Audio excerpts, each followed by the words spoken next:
Hello भाई, स्वागत है आपकी एक और मेरी एक नई खास वीडियो में।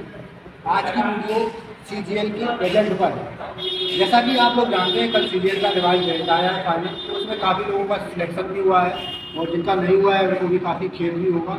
लेकिन मैंने एक चीज़ देखी है, जैसे किसी ने 4 साल में, 5 साल में, 6 साल में अगर सीजीएल का कोई भी वनडे एग्जाम निकाल लेता है तो उसे ऐसा लगता है कि जैसे मैंने बहुत बड़ा कोई तोप मार लिया। भाई वनडे एग्जाम है, ऑप्शनल एग्जाम है, ये कोई इतना टफ भी नहीं होता है और इतना कोई इजी भी नहीं होता है। तो मैंने देखा है एक्चुअल में, जो लोग वनडे एग्जाम निकालते हैं, जैसे किसी ने 4 साल जैसे तैयारी की, किसी ने कांस्टेबल का एग्जाम निकाल लिया या कोई एसआई बन गया या किसी ने एसएससी का कोई भी एग्जाम निकाल लिया, तो उसे ऐसा लगता है कि जैसे मैंने बहुत ज़्यादा से ज़्यादा मैं बहुत एजुकेटेड हो गया हूँ। लेकिन आप खासियत देखेंगे कि ऐसा कुछ भी नहीं होता है। आप देखेंगे वनडे एग्जाम में होता ही क्या है। आपने जैसे कोई भी एक टॉपिक पढ़ा, तो आपको अगर उसको रिटर्न करने के लिए दे दिया जाए तो शायद आप नहीं कर पाएंगे। लेकिन उसी को अगर आपको 4 ऑप्शन के साथ दे दिया जाए तो आप उसमें कुछ ना कुछ तुक्का भी लगा देते हैं। और ऐसे ही लोग जब वनडे एग्जाम निकाल लेते हैं तो उन्हें लगता है काफ़ी शिक्षित हो गए हैं, हम ये हो गए हैं, हम वो हो गए हैं, और ज्ञान भी देने लगते हैं।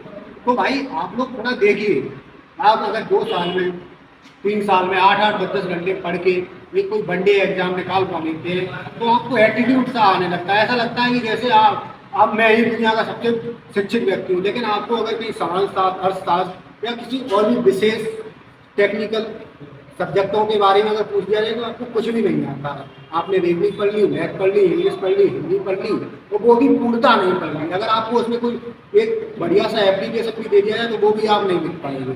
नहीं तो आप ये प्रैक्टिकल भी कर सकते हैं। तो आप लोग जब इस तरीके की कोई भी वनडे एग्जाम निकालते हैं तो आप लोग दूसरे को नीचा दिखाने लगते हैं, खुद को आप प्रीमियम दिखाने लगते हैं। भाई ऐसा मत करिए। आपका सिलेक्शन हुआ है, वेरी वेरी कंग्रेचुलेसन। लेकिन इतनी इस तरीके से इस समाज को इस तरीके से मत फैलाइए कि अरे नहीं, मैं तो बहुत ही शिक्षित हो गया हूँ, मैं तो बहुत ही जानकार पर्सन हो गया हूँ, मैं तो, अरे मेरे सामने अब कोई नहीं। ऐसा भी लोग करते हैं, आते हैं, मोबाइल उठाते हैं और ध्यान भी देने लगते हैं, जबकि उनको एक्चुअल में मालूम कुछ भी नहीं होता है। अरे आपने एक एग्जाम ही तो निकाला है 5 साल के अंदर या 6 साल के अंदर, आपने कौन सा इसमें बहुत बड़ा कोई निकाला कर दिया, बताइए। आप खुद एक बार समझेंगे, आपको पता लग जाएगा कि ऐसा कुछ भी नहीं होता है। तो आप सभी की हाथ जोड़कर विनती है कि आप लोग एग्जाम निकालते हैं, अच्छी बात है, लेकिन आप अपने आप को इतना सुपीरियर मत दिखाइए कि आने वाले जो नए बच्चे हैं वो आपको देखकर भयभीत हो जाए प्लीज़। और अगर मेरी किसी भी बात को किसी से कोई अगर खराब लगी हो तो उसके लिए मैं माफ़ी चाहूँगा। धन्यवाद। जय हिंद।